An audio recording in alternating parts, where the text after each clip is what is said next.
तब आज 23 मार्च शहीद भगत सिंह, राजगुरु सुखदेव को और बिरसा मुंडा को श्रद्धा सुमन करेंगे।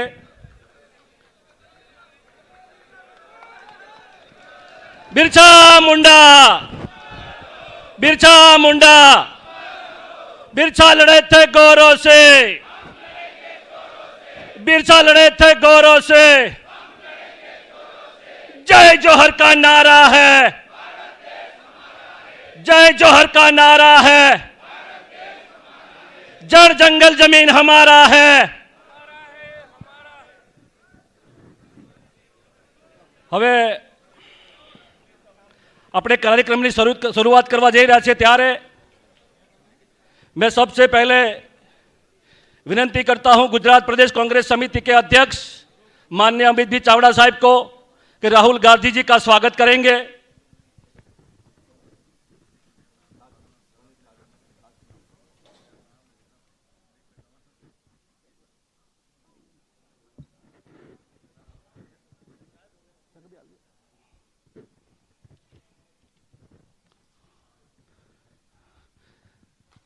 बाद में गुजरात विधानसभा विरोध पक्ष के नेता तुषार भाई चौधरी भी स्वागत करेंगे।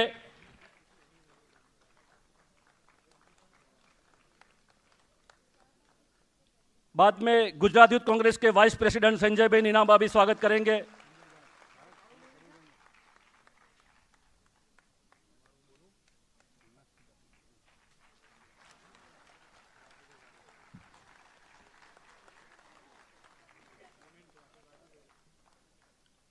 आदिवासी अधिकार संविधान सम्मेलन में उपस्थित आदरणीय राहुल गांधी जी पारंपरिक आदिवासी चित्र साथे आदरणीय गुजरात प्रदेश आदिवासी मोर्चाना प्रमुख भाई राजूभाई पारगी एमનું स्वागत करशे।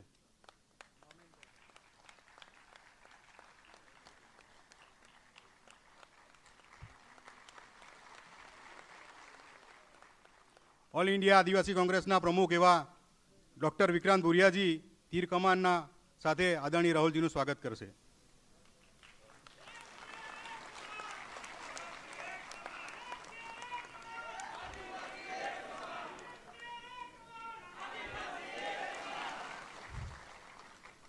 હવે હું આ સ્ટેજના સંચાલન માટે અને સ્વાગત પ્રવચન માટે આદરણીય ડૉક્ટર વિક્રાંત ભુરિયાજીને આમંત્રિત કરીશ।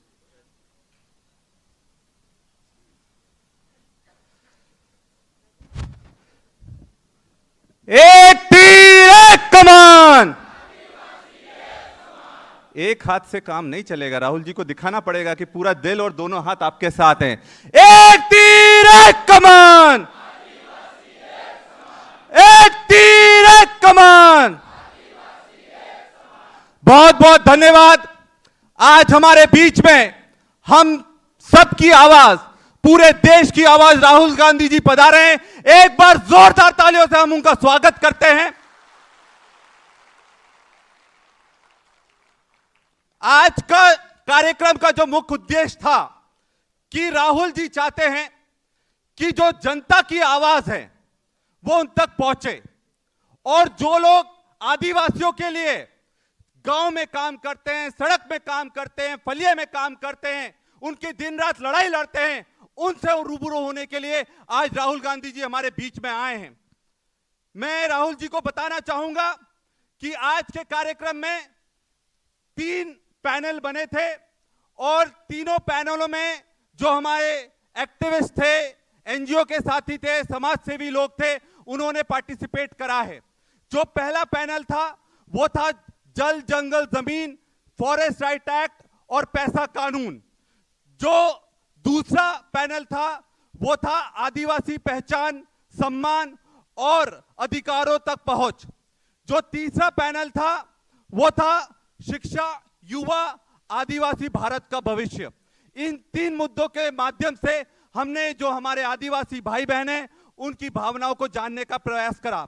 मैं चाहूंगा कि जो हमारे पैनल मॉडरेटर्स हैं, जिन्होंने पूरे पैनल में बैठकर और जो सिविल सोसाइटी से आते हैं, सोशल एक्टिविस्ट के रूप में काम कर रहे हैं, उनमें एक एक कर 5-5 मिनट का हम समय देंगे।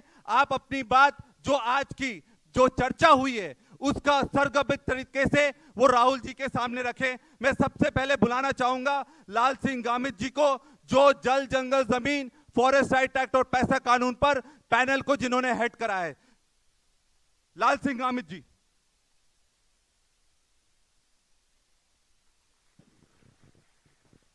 जय आदिवासी। पाछड़ अवाज नहीं आवतो। जय आदिवासी। राहुल जी दिल्ली से आए हैं, लेकिन एक दिल्ली में बैठा है, उस तक आवाज आनी चाहिए। जय जोहर का नारा है।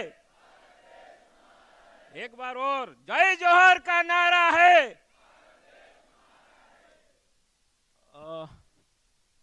हमारे जो आदिवासी जननायक है बिरसा, और दूसरे जननायक हमारे देश के खड़े यहाँ हमारे सामने बैठे हैं, हमारे बीच में बैठे हैं राहुल जी, उसका एक बार जोर से तालियों से स्वागत कीजिए। तो जल जंगल जमीन का जो पैनल बना था उसमें कुल 9 लोग थे हम, लेकिन मुझे जैसे गुजरात कांग्रेस या जो भी है उसने ये बुकलेट बनाई, आप लोगों को जो भी फोल्डर दिया है उसमें सारी बातें लिखी गई है। आप लोगों ने पढ़ी या नहीं पढ़ी मुझे पता नहीं है, लेकिन इतना अच्छा ये राहुल जी पैम्पलेट बना है, गुजराती है, तो इतनी अच्छी, जैसे कौन कानून लेके आया था, एफआरए कौन लेके आया था, पैसा कौन लेके आया था, सब बात इसमें लिखी गई है। मुझे ऐसा लगता है कि सब कुछ दे दिया है राहुल जी ने, कांग्रेस ने हमको, तो मांगने कहां जा रहे हैं हम लोग? हम लोग क्यों मांगे? राहुल जी ने दे दिया, एफआरए दे दिया, पैसा दे दिया, सब कुछ तो दे दिया है। हम लोग बोलते पैसा कानून सबसे अच्छा है, तो किसने दिया? अगर 1996 में पैसा कानून आया हमारे पास और गुजरात सरकार ने 2017 में ये कानून के रूल्स बनाए, राहुल जी, इतनी गद्दारी हमारे साथ आदिवासियों के साथ की है गुजरात सरकार ने, और हम लोग आंख बूंद के सह रहे हैं कि ये चलो 1996 में राहुल जी ने पैसा दे दिया, 1 साल में लिखा हुआ था, यहाँ के 1 साल में इंप्लीमेंट करना है। राहुल जी यहाँ तो 2017 में इंप्लीमेंट हुआ है, फिर भी हम लोग कुछ नहीं कर पा रहे हैं। तो हमें अब आशा है कि राहुल जी हमारे बीच में देश के जननायक बैठे हैं, तो हमें अभी आशा है कि आदिवासियों का कुछ न कुछ होने वाला है। होने वाला है कि नहीं होने वाला है? तो हमारे यहाँ जल जंगल जमीन का जो मुद्दा था, राहुल जी, जहां स्टेच्यू ऑफ यूनिटी नर्मदा वाला एसयूई वाला जो बना है कानून, वो पूरे गुजरात में ये अंबाजी से उमरगाम तक आदिवासी इलाके में लगाना चाहता है। जैसे अभी अंबाजी में एसयूई का कानून लाने की बात हो रही है, ये कॉन्स्टिट्यूशनल वायोलेशंस है। जैसे हम कॉन्स्टिट्यूशन को बचाने की बात करते हैं, लेकिन ये तो वायोलेट कर रहे हैं। एसयूई कानून ला कैसे सकते हैं? वहां हम लोगों को टॉयलेट कहां बनाना है वो पूछना पड़ता है। ऐसी सरकार से हमको बात करनी है, तो ये सरकार हमें चाहिए नहीं या चाहिए? राहुल जी को वादा करना पड़ेगा कि गुजरात से उसको 2027 में उखाड़ फेंकेंगे। फेंकेंगे कि नहीं फेंकेंगे?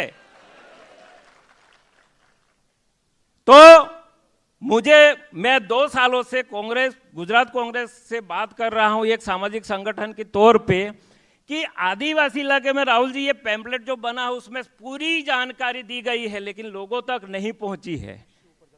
तो इसलिए मुझे ऐसा लगता है कि हम लोगों को एक आदिवासी अंबाजी से उमरगाम तक पूरी पट्टी में एक यात्रा, बड़ी अधिकारियों की यात्रा निकालनी चाहिए। ऐसे मुझे लगता है कि लोगों तक ये जानकारी पहुंचेगी। आपने जैसे न्याय यात्रा पूरे देश में की, इस तरह से मुझे लगता है गुजरात में आदिवासी इलाके में होनी चाहिए, जहां 47 सीट इफेक्टेड है आदिवासियों से। तो वहां यह यात्रा होगी तो मुझे लगता है कि आदिवासियों को न्याय मिलने की संभावना है। जैसे एफआरए में बात करूं तो 50% ही दावे मंजूर किए गए हैं। 2 लाख के करीब दावे दिए हैं, उसमें 1 लाख ही मिला है, तो 50% ही हुआ। तो ये जल जंगल जमीन का statue of unity, dam, railways, highways सब आदिवासी इलाके में से ही निकाल रहे हैं। तो आदिवासी को ही सेक्रीफाइस करना है क्या? दूसरे लोग नहीं रहते यहाँ। अगर आदिवासी जल जंगल जमीन को बचाना चाहते हो तो सिर्फ आदिवासी जिएगा क्या इस धरती पे?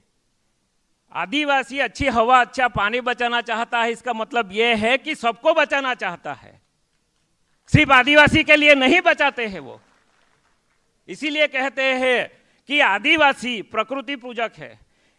सिर्फ जो पैनलिस्ट में बात हुई थी उसी एफआरए में 2006 में मैंने पहले भी बोला है कि कानून कांग्रेस सरकार लेके आई, लेकिन उसका वायोलेट उस कानून का उल्टा जेल में डालने के लिए ये लोग यूज कर रहे हैं। उसका ये कानून को हमको लोगों तक पहुंचाना पड़ेगा। जैसे हमारे पैनलिस्ट ने बताया कि यहाँ पे टीएसपी करके प्लान बनाते हैं, ग्रांट देते हैं, लेकिन वो ग्रांट दूसरी जगह पे यूज होती है, आदिवासियों के पास यूज नहीं होती है। तो ये ग्रांट का भी उपयोग हम लोगों को आदिवासी इलाके में होनी चाहिए, वो जवाबदेही तय करनी पड़ेगी। जैसे यहाँ ट्राइबल एडवाइजरी कमेटी कॉन्स्टिट्यूशन में लिखा जाता है कि चीफ मिनिस्टर उसका चेयरमैन नहीं हो सकता, फिर भी यहाँ चेयरमैन है चीफ मिनिस्टर। तो ऐसे ऐसे कानून बना के आदिवासियों को ठगा जा रहा है। तो मैं चाहता हूँ कि हमें एक न्याय यात्रा निकाल के आदिवासियों तक घर घर पहुँचना चाहिए। और ये सबसे बड़ा मुद्दा है कि जमीन आदिवासियों के पास बचेगी तो आदिवासी बचेगा, जमीन नहीं बचेगी तो आदिवासी बचने वाला नहीं है। तो मेरा यही कहना है कि अगर हम लोगों को, आदिवासियों को, मैं राहुल जी जीते ना जीते, गुजरात में आए ना आए, हमारे अस्तित्व के लिए राहुल जी को वोट देना पड़ेगा हम लोगों को। तो थैंक यू। मुझे आप लोगों ने सुना और पैनलिस्ट ने जो भी विषय दिए थे उस विषय को लेके मैंने आपके सामने बात रखी। धन्यवाद। एक बार फिर से नारा लगाते हैं, जय जोहर का नारा है। मैं अब मंच पर बुलाना चाहूंगा हमारे जयरेमा वसावा जी, जिन्होंने आदिवासी पहचान, सम्मान और अधिकारों तक पहुंच पर पैनल डिस्कशन को लीड करा है। जयरेमा जी।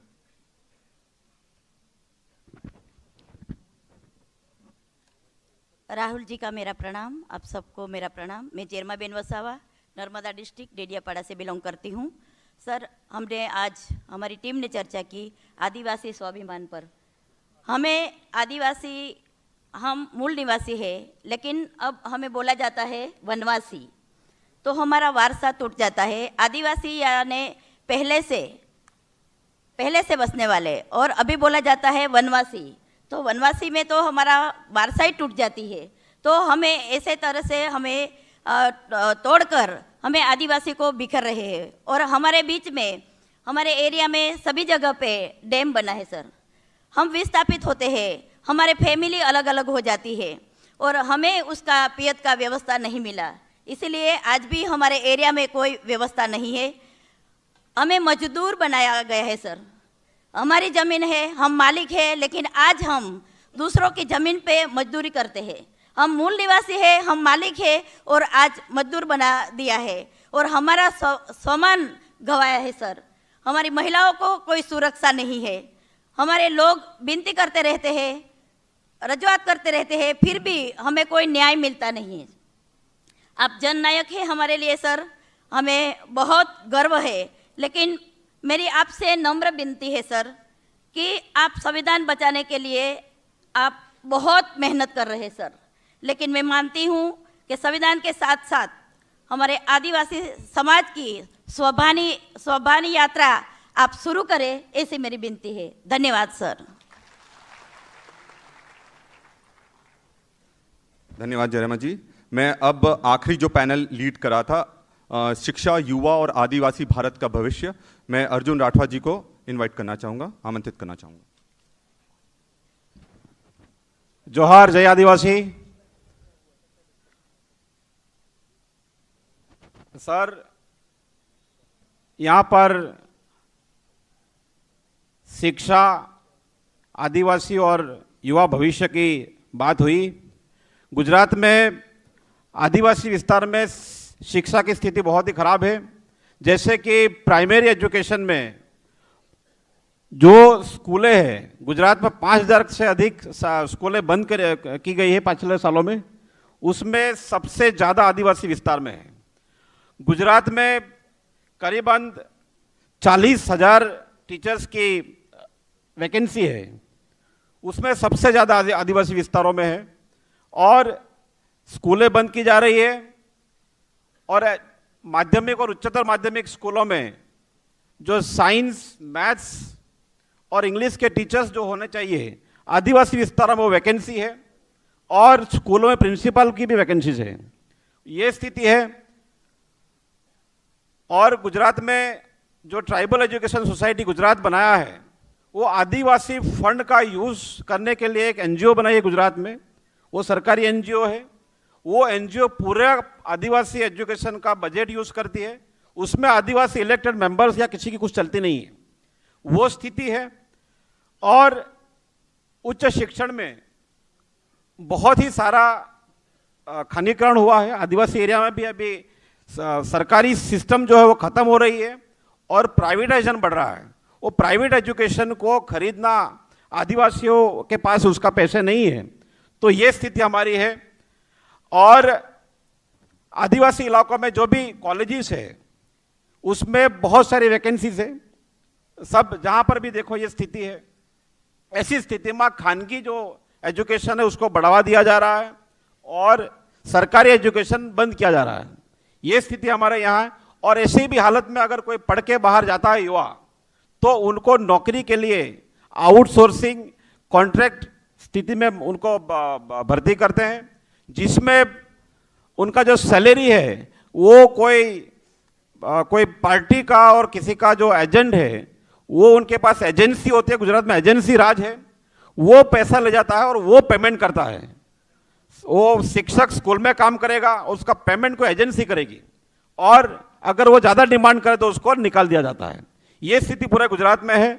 और भर्ती के लिए नौकरी में, जैसे अभी पुलिस की भर्ती हुई, वो भर्ती की पूरी प्रक्रिया में एग्जामिनेशन दिया, जब उसका रिक्रूटमेंट करना हुआ तो अनाउंस किया कि अब उसका जो कट ऑफ मार्क्स का जो कट ऑफ रेट है वो 40 मिनिमम कर दिया गया, जो पहले नहीं था।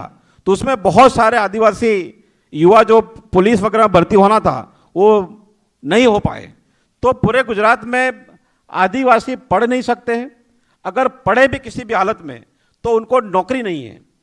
तो ऐसी स्थिति में हम चाहते हैं कि आप आदिवासी गुजरात में आदिवासी युवा अपनी जो एम्बिशन है वो पूरी कर सके, उनकी जो इमेजिनेशन है उनका पढ़ना है वो कर सके। ऐसी स्थिति गुजरात में कैसे हो, क्योंकि गुजरात में जो भी शिक्षा की स्थिति है, जैसे ट्राइबल एजुकेशन सोसाइटी पूरा आदिवासी फंड यूज करती है लेकिन आदिवासी का कुछ नहीं चलता, तो आदिवासी के कंट्रोल में आदिवासी शिक्षा स्थिति नहीं है, व्यवस्था नहीं है, वो हमारे कंट्रोल में कैसे आए, क्योंकि ये डेमोक्रेटिक स्टेट है तो उसमें हमारा भी कुछ चलना चाहिए।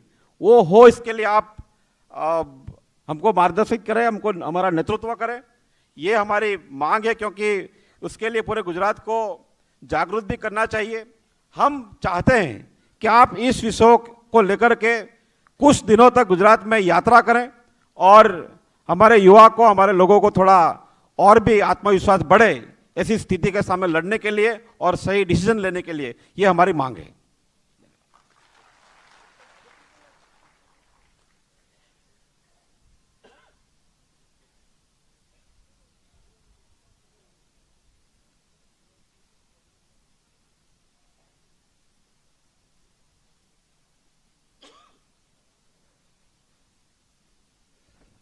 मैं ज़्यादा समय ना लेते हुए मैं सीधे आमंत्रित करना चाहूँगा हम सबके जननायक, हम सबके मार्गदर्शक, इस देश की आवाज़ राहुल गांधी जी आए और हम सबको मार्गदर्शित करें। एक बार जोरदार तालियां राहुल गांधी जी के लिए।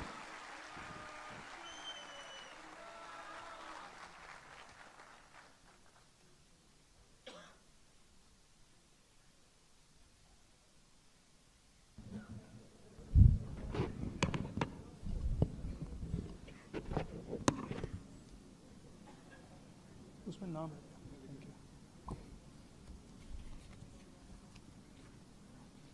मुकुल वासनिक जी,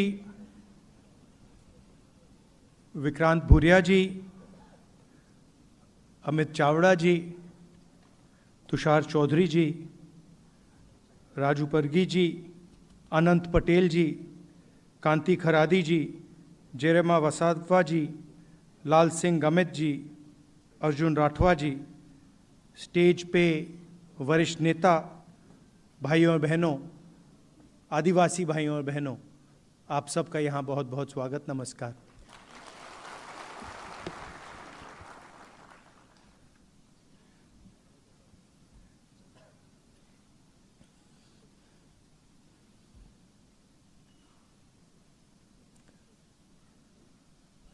शुरुआत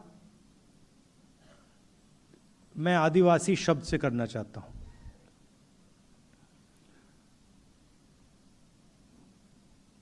आदिवासी शब्द का बहुत गहरा मतलब है। आदिवासी मतलब ओरिजिनल हिंदुस्तान के जो मालिक थे।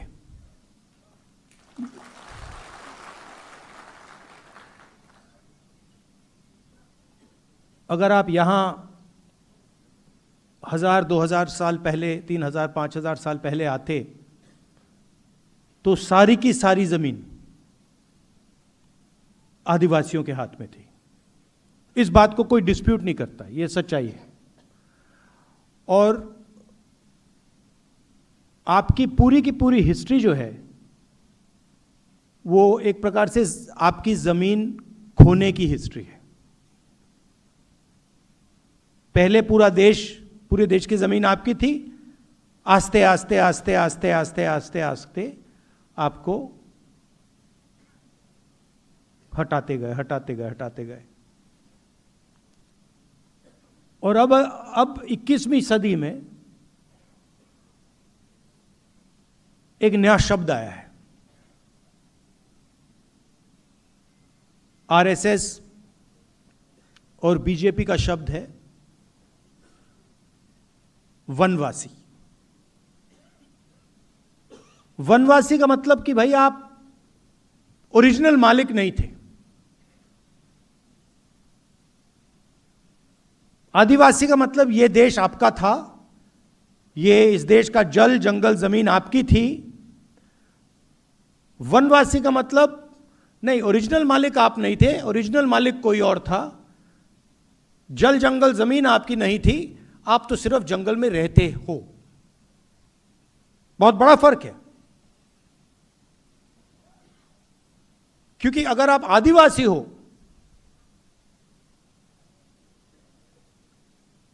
तो फिर इस देश का आप पर कर्ज है। आपकी जमीन ली गई, आपका जल, आपका जंगल, आपकी जमीन वो आपसे छीनी गई, इसका मतलब आप पर कर्ज है। वनवासी मतलब कुछ नहीं। वनवासी मतलब आप तो जंगल में रहते हो भाई, क्या लेना देना। और वनवासी बिरसा मुंडा जी जो हैं, इनकी सोच पर आक्रमण है।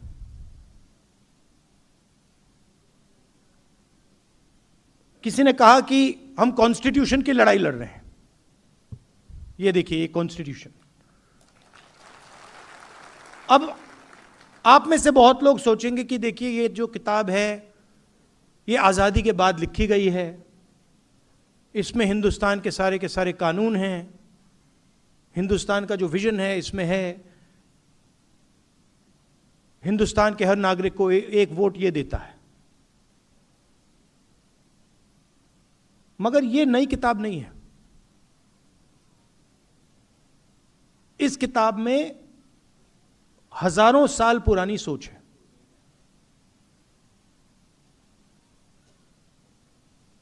बीजेपी के लोग, मोदी जी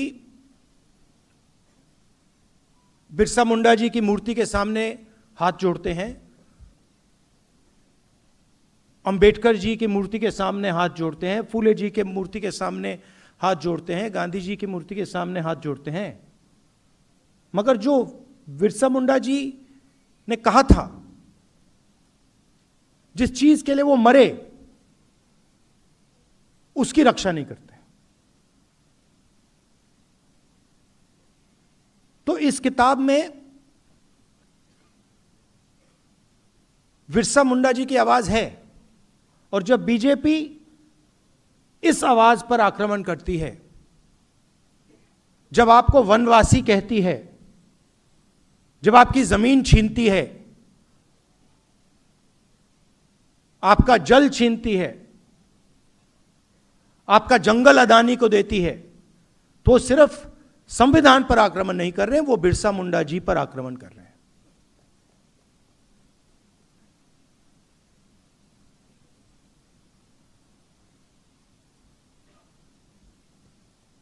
और आजकल फैशन बन गया है, जो एक स्पीकर ने कहा,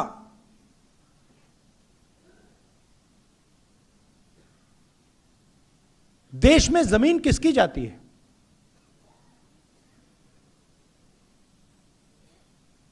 जब भी विकास की बात आती है, सीधा आदिवासी की जमीन छीन लेते हैं। स्टैचू बनानी है, आदिवासी की जमीन छीनो। माइन खोलनी है, आदिवासी की जमीन छीनो, और फिर वापस कॉम्पनसेशन भी मत दो। मतलब आपके कोई अधिकार नहीं है, कोई हक नहीं है।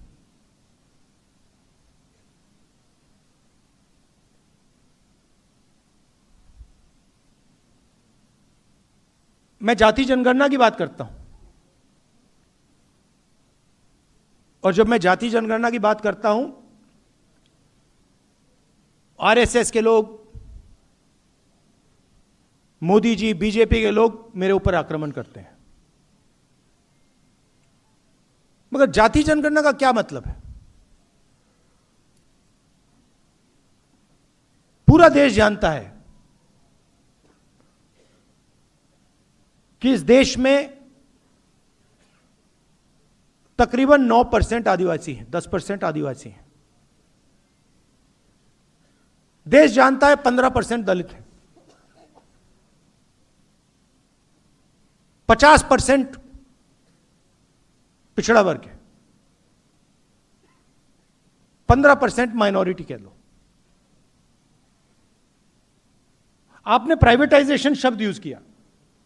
आपने कहा कि school, college, university, public sector privatise हो जाता है। ये गलत शब्द है। प्राइवेटाइजेशन से लग रहा है कि जब ये प्राइवेटाइजेशन होता है ये सबको जाता है। इस शब्द से ये लगता है कि भैया प्राइवेटाइजेशन होता है तो आदिवासियों को भी मिलता है, दलितों को भी मिलता है, पिछड़ों को भी मिलता है। नहीं, प्राइवेटाइजेशन का मतलब चुने हुए 5-7% लोगों को मिलता है। पहले पब्लिक सेक्टर हुआ करता था, उसमें रिजर्वेशन था, उसमें आदिवासी युवा जा सकता था, दलित जा सकता था, पिछड़े वर्ग का जा सकता था। अब खोलिए अदानी जी की कंपनी की लिस्ट खोलिए, उनके सीनियर मैनेजमेंट की लिस्ट खोलिए, दिखा दीजिए मुझे कौन सा आदिवासी बैठा है वहां पे। एक नहीं मिलेगा आपको।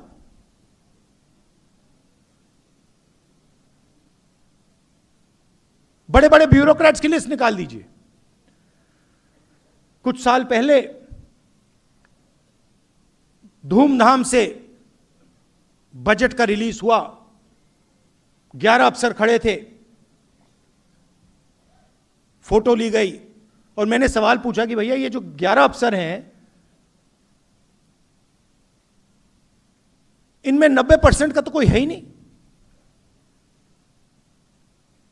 मतलब पूरे देश का धन बांटा जा रहा है, लाखों करोड़ रुपए बांटे जा रहे हैं, और लाइन में आपको ना एक आदिवासी, ना दलित, ना पिछड़ा।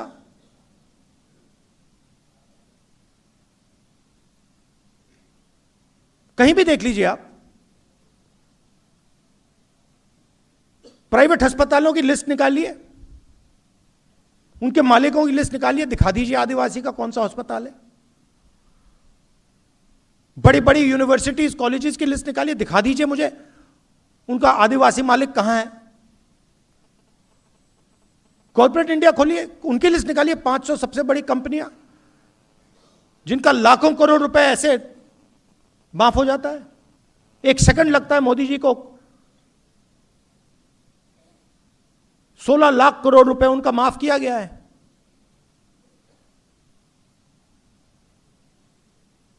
उनकी लिस्ट निकालिए, मालिकों की लिस्ट निकालिए, दिखा दीजिए वहां पे कौन सा पिछड़ा है, दलित, आदिवासी, माइनॉरिटी, कहां है लोग उसमें। तो देश का पूरा धन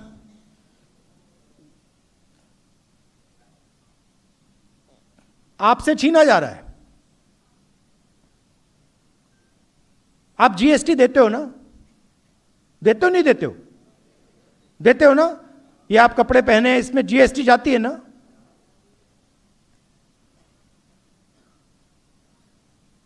आपने अगर ये शर्ट खरीदी, जितनी जीएसटी उस पर लगती है अदानी जी की भी उसी शर्ट पे लगेगी ना? लगेगी नहीं लगेगी? तो जितना टैक्स आप देते हो उतना अदानी देता है।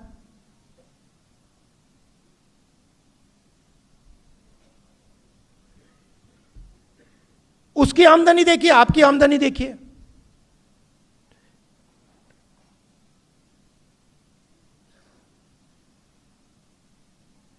आप मुझे बता दीजिए, आप में से कितने लोगों का कर्जा माफ हुआ है? एक है यहां पे कोई व्यक्ति जिसका कर्जा माफ हुआ है? नहीं, एक नहीं मिलेगा आपको। पूरे देश में ढूंढ लो, आपको शायद एक आदिवासी ना मिले जिसका कर्जा माफ हुआ हो। और अदानी जैसे लोगों के लाखों करोड़ रुपए कर्जा माफ हो रहा है, रोज उसका कर्जा माफ होता जा रहा है।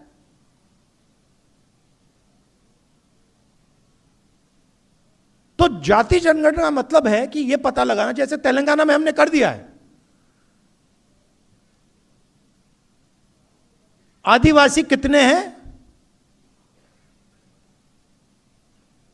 और देश की संस्थाओं में, ब्यूरोक्रेसी में, कॉरपोरेट्स में उनकी कितनी हिस्सेदारी है, यह मेन सवाल है। आप 15%, आप 9% हो, दलित 15% हैं, पिछड़ा वर्ग 50% है, कितनी हिस्सेदारी है आपकी? आपको लगता है कि आदिवासियों की देश में 10% हिस्सेदारी है? लगता है आपको? तो लंबे भाषण होते हैं,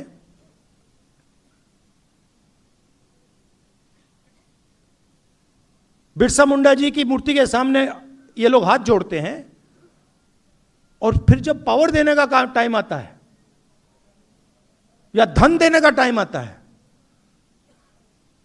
चुप हो जाते हैं। कांग्रेस पार्टी ने मनरेगा किया था। मेरी एक कुछ दिन पहले केरल में डिस्कशन हुआ, एक व्यक्ति मुझसे कहता है कि ये जो आदिवासियों को, दलितों को फ्री में दिया जाता है, ये कब बंद होगा?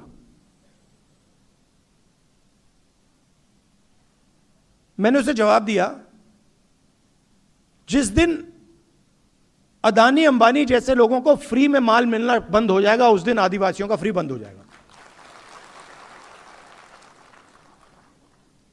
मतलब इनको दिखता भी नहीं है। मनरेगा में व्यक्ति को फ्री में कुछ नहीं मिलता, वो खून पसीना देकर मजदूरी करके उसको पैसा मिल रहा है और उसे फ्री कहा जा रहा है। और अदानी का लाखों करोड़ रुपए कर्जा माफ हो रहा है, वो फ्री नहीं है, वो विकास है, वो प्रगति है। किसकी प्रगति? 90% की प्रगति या 500,000 लोगों की प्रगति? किसका विकास? यह भी सवाल पूछना चाहिए। कहते हैं विकास हो रहा है, विकास किसका? गरीबों का, किसानों का, मजदूरों का या अरबपतियों का? हम पैसा कानून लाए, फॉरेस्ट राइट्स एक्ट, मनरेगा, भोजन का अधिकार, यह सब आपको प्रोटेक्शन देने का था। आपने भविष्य की बात की,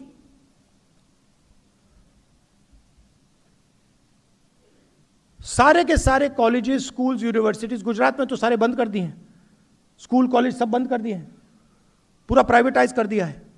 तो इस दुनिया में, इस प्राइवेटाइज दुनिया में आपको शिक्षा कहां से मिलेगी, कैसे मिलेगी?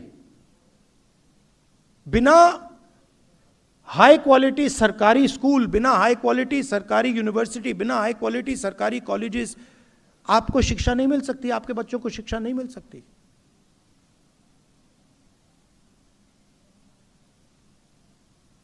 तो अगर हमें आदिवासियों की मदद करनी है तो सरकारों को जो उनकी जिम्मेदारी है फिर से पूरी करनी पड़ेगी। सरकारी अस्पताल, सरकारी कॉलेज, सरकारी यूनिवर्सिटी, सरकारी स्कूल हाई क्वालिटी के, जिसमें आपके बच्चे जाके कम से कम पैसा देकर पढ़ पाए और कॉम्पिटिटिव रहें। मुझे काफी अच्छा लगा कि आप सब मिले और आपने आदिवासी विजन की बात की। भविष्य में हमें क्या करना है,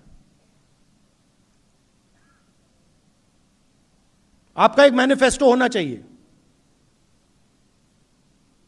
कि हम देश में और गुजरात में आदिवासियों के लिए ये करवाना चाहते हैं और हम करवा के छोड़ेंगे।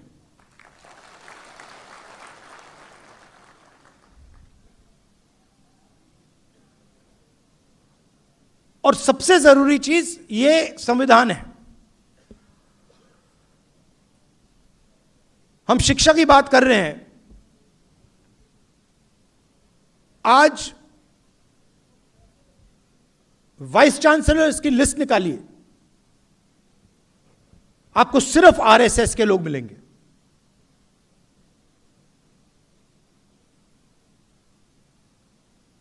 सिर्फ आरएसएस के लोग, उनको कुछ शिक्षा के बारे में कुछ नहीं मालूम, साइंस के बारे में नहीं मालूम, हिस्ट्री के बारे में नहीं मालूम, बस आरएसएस की मेंबरशिप है इसलिए वाइस चांसलर बन रहे हैं। और हिंदुस्तान की सारी संस्थाओं को इन्होंने पकड़ लिया है, घुस गए ये। तो आने वाले समय में आप लोगों को भी इन संस्थाओं को कंट्रोल करना पड़ेगा। जब तक आपके लोग ब्यूरोक्रेसी में, पुलिस में, जुडिशरी में नहीं आएंगे, तब तक आपका फायदा नहीं होने वाला है। और यही आपकी रक्षा करता है। और ये लगे हुए हैं, मैं बता रहा हूं, ये लगे हुए हैं इसको खत्म करने में, क्योंकि इस बात को मानने को तैयार नहीं है कि हिंदुस्तान के हर नागरिक को एक वोट मिलना चाहिए। इनकी थिंकिंग में, इनकी सोच में आप लोग कम हो। आप लोगों को इस देश में जगह नहीं मिलनी चाहिए।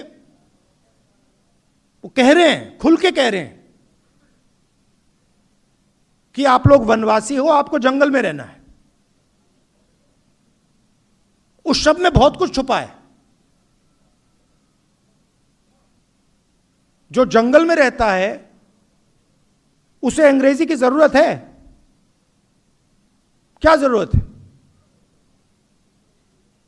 उसे शिक्षा की जरूरत नहीं। जो आदिवासी है उसको शिक्षा की जरूरत है।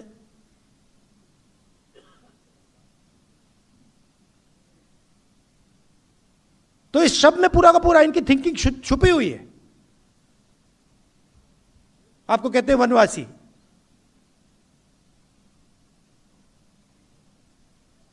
हिंदुस्तान में जंगल बढ़ रहा है, कम हो रहा है?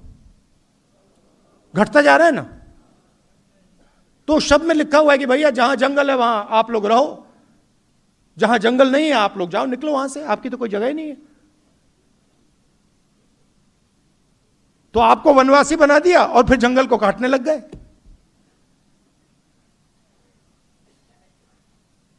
जब जंगल खत्म हो जाएगा फिर आप लोग मजदूरी करोगे। मगर अगर आदिवासी शब्द का प्रयोग किया गया तो फिर सवाल उठता है कि हमारा जंगल है, कैसे काट रहे हो, कैसे ले रहे हो, हमारा जल है, हमारी जमीन है, कैसे ले रहे हो, बिना पंचायत के पूछे कैसे ले रहे हो, धमका के कैसे ले रहे हो, फिर ये सारी बातें शुरू हो जाती।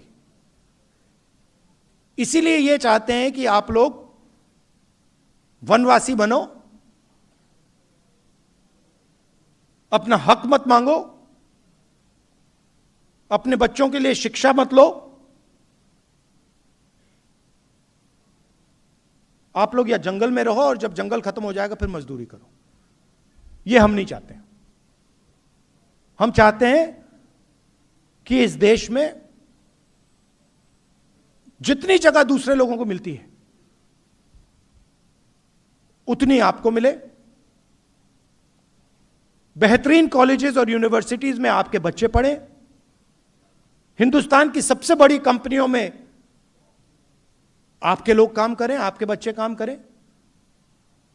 जब सीईओज की लिस्ट निकाली जाए उस लिस्ट में आदिवासी नाम दिखें, ऐसा भविष्य हम चाहते हैं। यही लड़ाई। और आप जानते हो, जो आपने कहा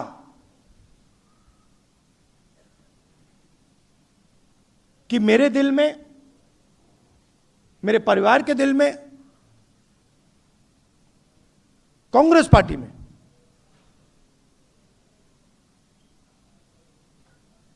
आपके लिए बहुत जगह है, प्यार है, मोहब्बत है। आपने मुझसे कहा, अभी कहा कि आदिवासी एरिया में मुझे यात्रा करनी चाहिए। ये अच्छा सुझाव है। इसके बारे में हम सोचेंगे, देखेंगे अगर किया जा सकता है। आप यहां आए, इतने प्यार से आपने मेरी बात सुनी। देश में नफरत फैलाई जा रही है, हिंसा फैलाई जा रही है। आपने देखा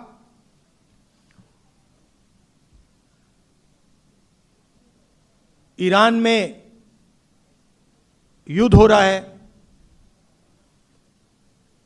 देखा, प्रधानमंत्री भाग गए थे पार्लियामेंट हाउस से। देखा आपने? देखा था?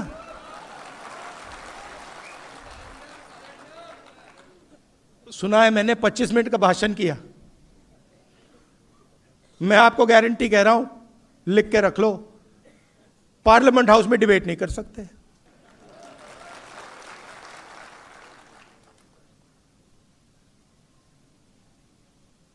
कॉम्प्रोमाइज हो गए। आप देखिए, अमेरिका के साथ, थोड़ा सा मैं आपको बताता हूं, अमेरिका के साथ इन्होंने डील किया, यूएस डील। उसमें पहली बार हिंदुस्तान के प्रधानमंत्री ने, किसी भी प्रधानमंत्री ने, कृषि का सेक्टर खोला। किसी भी प्रधानमंत्री ने आज तक कृषि का सेक्टर नहीं खोला। उसका कारण है क्योंकि हमारे जो खेत हैं वो छोटे खेत हैं। आप जानते हो, 5, 6, 10 एकड़ के, 1 एकड़ के, 2 एकड़ के खेत हैं। अमेरिका में 1000 एकड़, 2000, 5000, 10,000 एकड़ के खेत हैं। यहां पे हमारे लोग हाथ से काम करते हैं, मजदूरी करते हैं, मैकेनाइजेशन कम है। वहां पे कॉम्बाइन हार्वेस्टर, ट्रैक्टर, पूरा मैकेनाइजेशन है।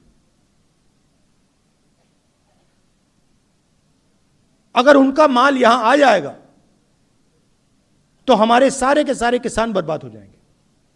इसीलिए किसी भी प्रधानमंत्री ने कृषि का सेक्टर नहीं खोला। इन्होंने दाल, सोयाबीन, फल,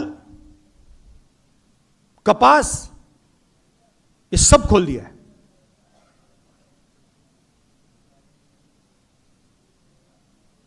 चार महीने के लिए नहीं खोलना चाह रहे थे। 4 महीने वो फंसा हुआ था और मैं पूछ रहा था क्यों फंसा है। सरकार के लोग कह रहे थे कि क्योंकि कृषि का सेक्टर नहीं खोलना। हिंदुस्तान का पूरा डेटा जो है,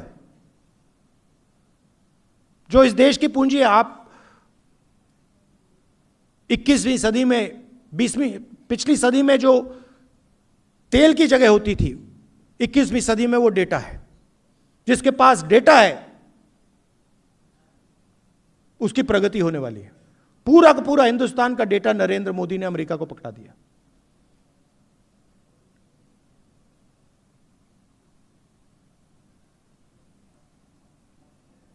$9 लाख करोड़ रुपए, नंबर याद रखिए, हर साल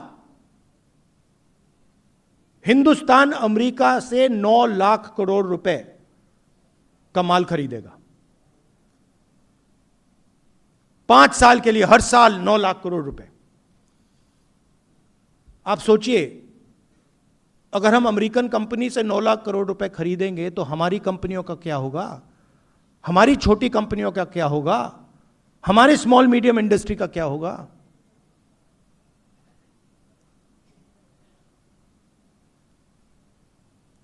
अमेरिका का जो टैक्स था वो 0 कर दिया और हमारा पहले से ज्यादा कर दिया।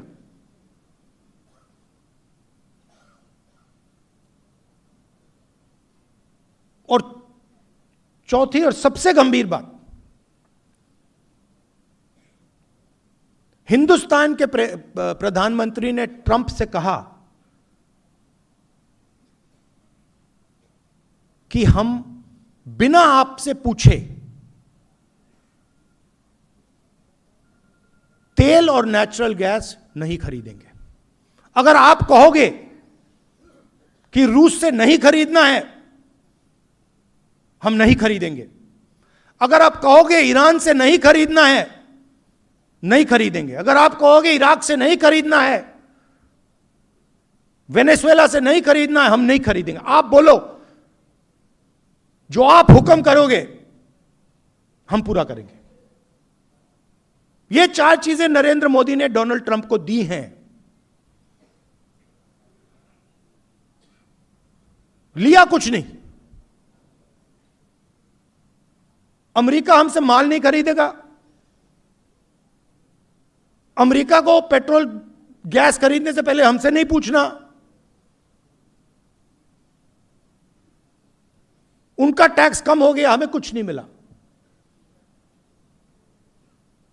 क्यों? क्योंकि डोनाल्ड ट्रंप ने नरेंद्र मोदी को कंट्रोल कर रखा है। कैसे? एप्स्टीन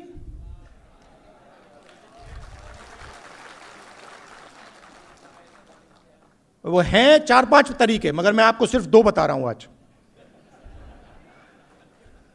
मैं जानता हूं, एक एप्स्टीन और दूसरा अदानी। और अदानी के बारे में थोड़ा सा मैं आपको समझाना चाहता हूं। मोदी जी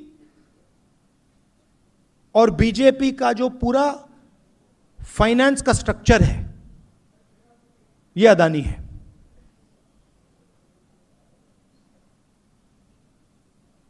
अदानी आम कंपनी नहीं है, इस बात को आप समझिए।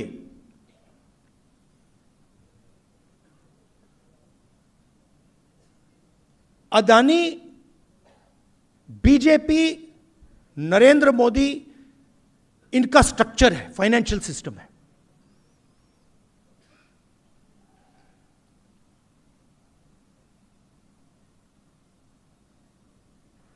पोर्ट पकड़ा दिए, एयरपोर्ट दे दिए, सीमेंट की कंपनी दे दी, मुंबई का एयरपोर्ट उठा के दे दिया, solar power, wind power, infrastructure, सारा का सारा इस व्यक्ति को दिया। क्या लगता है आपको, यह काम फ्री में हो रहा है क्या? फ्री में हो रहा है? नहीं, फ्री में नहीं हो रहा।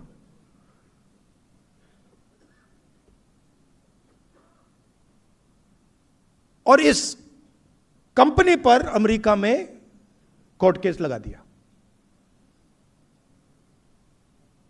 और मोदी जी को सीधा मैसेज दे दिया। वो कोर्ट केस अदानी को धमका नहीं रहे, वो मैसेज मोदी जी को गया है कि ज्यादा उठपटांग की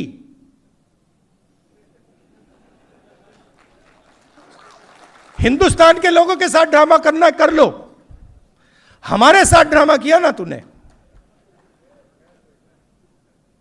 फिर देखना। पूरा का पूरा रिकॉर्ड उनके हाथ में भाई। पैसा कहां गया, कहां से कहां गया, कैसे जाता है, कब जाता है, सारा हाथ में। डोनाल्ड ट्रंप ने तो खुल के कह दिया, गूगल पे जाइए देखिए, वो तो कह रहा है कि भैया मैं नरेंद्र मोदी के करियर को खत्म कर दूं जब चाहता हूं, मुझसे मत करवाओ।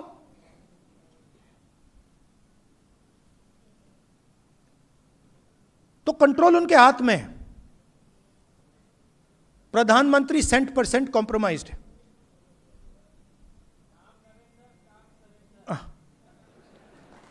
बट नहीं, अब आप बोल रहे हो मगर नुकसान किसका हो रहा है? आपका हो रहा है। आपका भयंकर नुकसान हो रहा है आदिवासियों का।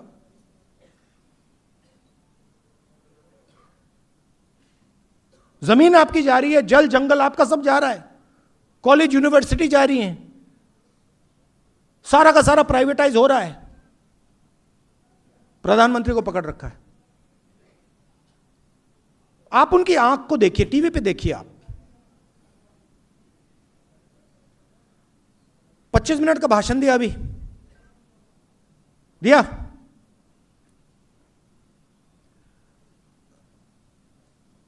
आप बताइए, अमेरिका के खिलाफ कुछ बोला?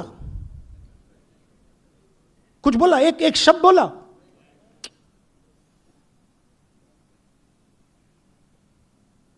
%% कंट्रोल में है।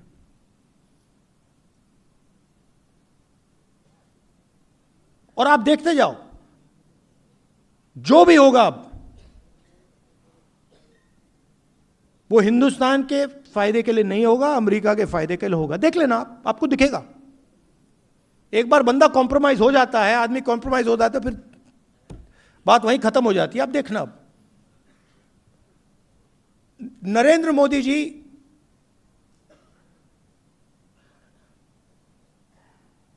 ट्रंप के सामने चूं तक नहीं कर सकता है।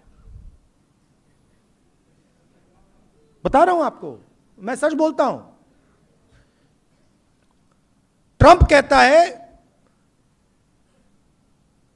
कि हिंदुस्तान और पाकिस्तान का युद्ध उसने रुकवाया। आप देखो क्या अपमान, हमारी सेना का अपमान कर रहा है।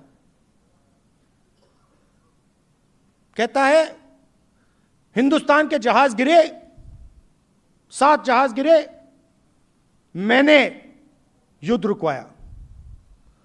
मोदी जी के मुंह से चूं तक आवाज नहीं निकली। एक बार नहीं बोला, 50 बार बोला उसने, बोलता रहता है। हमारा प्रधानमंत्री एक शब्द नहीं बोल पाता। क्यों? कंट्रोलर हाथ में उसके है।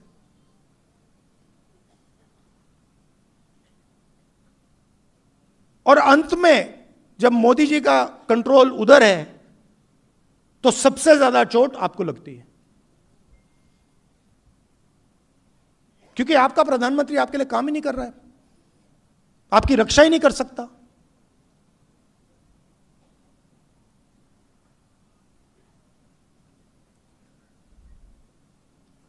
ज्यादा लंबा बोल गया, तो थोड़ा मैं आपको बताना चाह रहा था, थोड़ा दूसरी इशू के बारे में भी बताना चाहता था। मगर मेन बात है भैया, इसको हम सब इसकी रक्षा करेंगे, इसको नहीं छोड़ना हमें,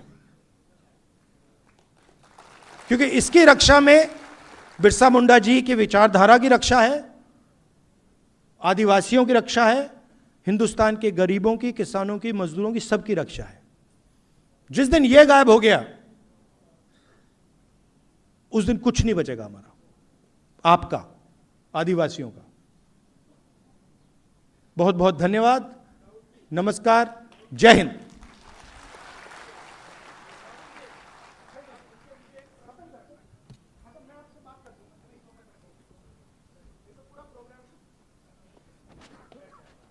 बहुत बहुत धन्यवाद देना चाहूंगा मैं। जिस तरह राहुल जी ने कहा है, हम पूरी ताकत से लड़ाई लड़ेंगे, घर घर जाएंगे, आखिरी पंक्ति के व्यक्ति से लड़ाई के लिए लड़ाई लड़ेंगे। और एक बात मैं कहना चाहूंगा, जो जो राहुल गांधी जी ने आज तक कहा है वो सही साबित हुआ कि नहीं हुआ? बताओ आप। नोटबंदी पर जो राहुल जी ने कहा सही साबित हुआ कि नहीं? गब्बर सिंह टैक्स पर जो राहुल गांधी ने कहा सही साबित हुआ कि नहीं? राहुल गांधी जी ने कृषि कानून पर जो कहा सही साबित हुआ कि नहीं? राहुल गांधी जी ने कोरोना पर जो कहा सही साबित हुआ कि नहीं हुआ? राहुल गांधी जी ने यूएस इंडिया ट्रेड डील पर जो कहा, आप आने वाले समय में देख लेना, ये यूएस इंडिया ट्रेड डील हमारी अर्थव्यवस्था को चौपट कर देगी। और हमारे प्रधानमंत्री ने हमारे देश को बेच दिया है, यह हकीकत है। आने वाले दिन में लोग हार्वर्ड में जाकर पढ़ते हैं, आने वाले दिन में लोग राहुल गांधी जी को पढ़ेंगे, मैं आपको बता रहा हूं। और मैं आभार प्रदर्शन के लिए मैं अब बुलाना चाहूंगा हमारे कांग्रेस के प्रदेश अध्यक्ष अमित चावड़ा जी को, वो मंच पर आए और हम सबको मार्गदर्शित करें।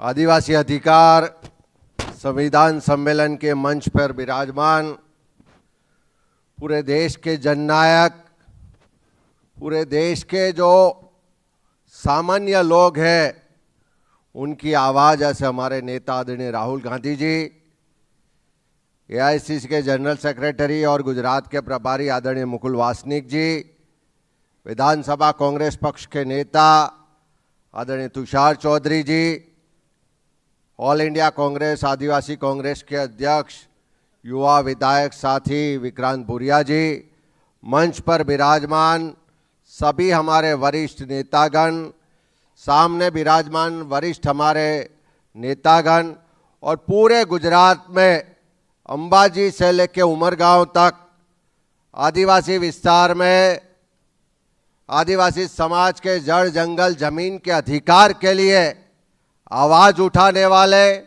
संघर्ष करने वाले, कांग्रेस पार्टी का तिरंगा मजबूत करने वाले सभी मेरे वरिष्ठ नेतागण, युवा साथी, भाइयों और बहनों, आज यहाँ पैनल डिस्कशन में जो इश्यू निकल के आए हैं कि मूल निवासी, ये जड़ जंगल जमीन के जो मालिक है, अधिकारी है, वो आदिवासी समाज को हर तरीके से कांग्रेस ने कानून से भी ताकत दी, संविधान से भी ताकत दी, अलग अलग योजनाओं के माध्यम से भी ताकत दी, और जब जब मौका आया उनके लिए बजट देके भी उनको पूरी ताकत दी।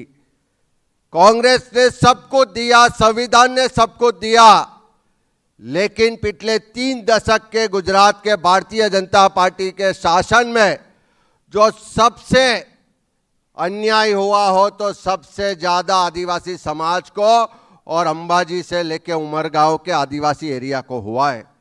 राहुल जी, अभी जब मैं और तुषार भाई और सभी कांग्रेस के नेता जन आक्रोश यात्रा लेके निकले, अंबाजी से लेके उमरगांव तक हर ब्लॉक में गए, हर गांव में गए, यही हमारे सभी नेता और साथियों ने वो यात्रा को मजबूताई से ताकत भी दी।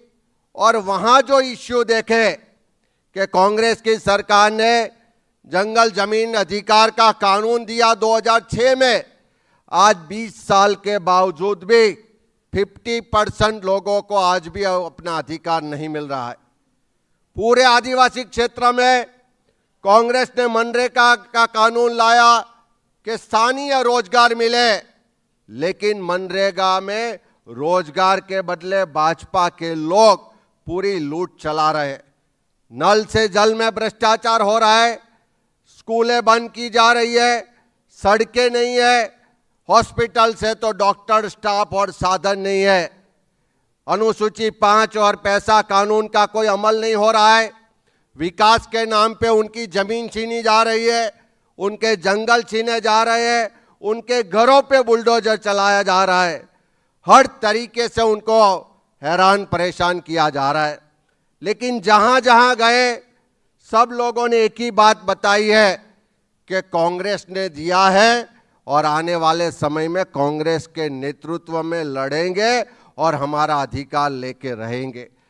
आज मैं आपको आश्वस्त करना चाहता हूं सभी हमारे नेता और साथियों के ओर से कि जैसे यहाँ किसी ने सुझाव दिया कि यात्रा निकलनी चाहिए, आपके नेतृत्व मार्गदर्शन में आने वाले समय में अंबाजी से उमरगांव तक सभी हमारे भाइयों के लिए उनके जड़ जंगल जमीन के अधिकारों की रक्षा के लिए कांग्रेस पार्टी लड़ाई लड़ेगी, यात्रा भी करेगी, घर घर भी जाएंगे, एक एक लोगों की आवाज़ को बुलंद करेंगे और अपना अधिकार लेके रहेंगे।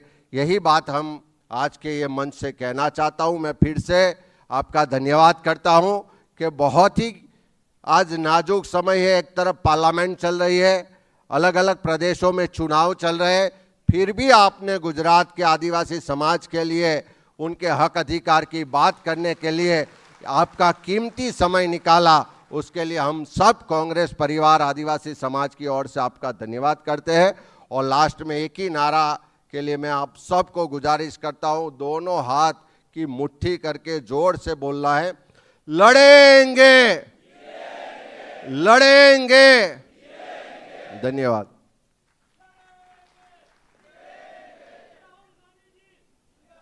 एक चीज जो मैं यहां पर राहुल जी के सामने रखना चाहूंगा कि इस गुजरात को जो सबसे पहला आदिवासी मुख्यमंत्री दिया है वो कांग्रेस पार्टी ने दिया है।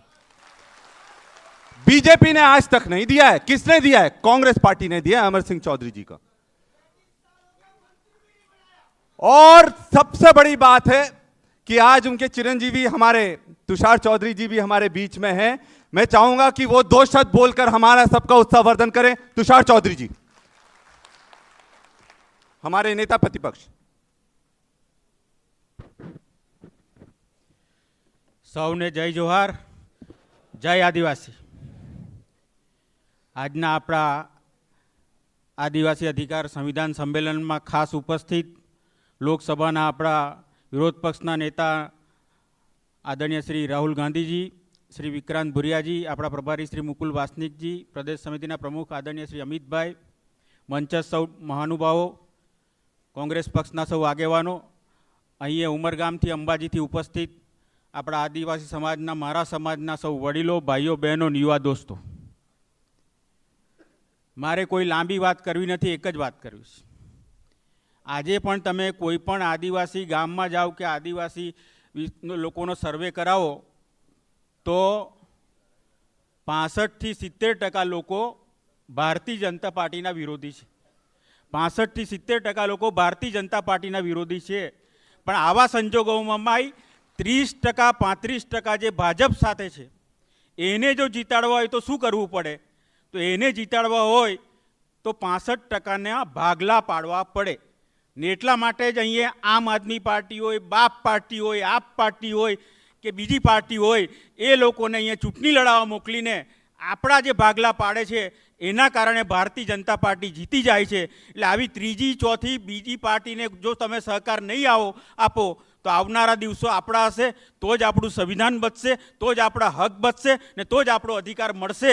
એટલે આ વાત ઉમરગામથી અંબાજી સુધી પહોંચાડજો એવી મારી આપ સૌને વિનંતી ને આપ સૌ ખૂબ દૂર દૂરથી પણ અહીંયા સુધી પધાર્યા એ બદલ આપ સૌનો ખૂબ હૃદયપૂર્વક આભાર।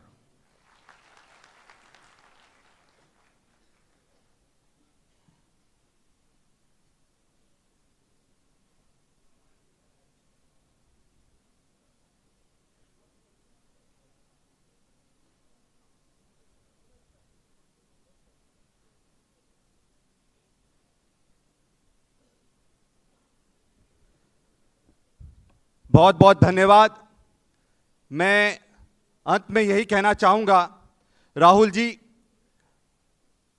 आप आदिवासी समाज की सबसे बड़ी ताकत हो और जिस तरह से आदिवासियों के लिए जल जंगल जमीन के लिए कहीं भी अगर कोई अत्याचार हुआ, आपने समय निकाला है, वो लड़ाई लड़ी है और हर एक आदिवासी के आप साथ खड़े हो। इसलिए मैं चाहूंगा आगे भी भविष्य में जहां भी आदिवासियों के साथ गलत हो, आप पूरी तरह से ढाल भी बनो और तलवार भी बनो, ताकि ये आरएसएस बीजेपी का जो राज गुजरात में चल रहा है इसे उखाड़कर हमें फेंकना है और एक नए गुजरात की स्थापना करनी है, जिसमें सबकी जगह हो, सबको बराबरी का दर्जा मिले, ना कि सिर्फ गुजरात उद्योगपतियों का कहलाए, गुजरात आदिवासियों का कहलाए। ये हमारी सबकी अपेक्षा है। आप सब यहां पर आए, उसके लिए मैं आप सबका बहुत बहुत धन्यवाद देता हूं और एक जोरदार नारा लगाएंगे, जय जोहर का नारा है, जय जोहर का नारा है। बहुत बहुत धन्यवाद। जय हिंद, जय आदिवासी।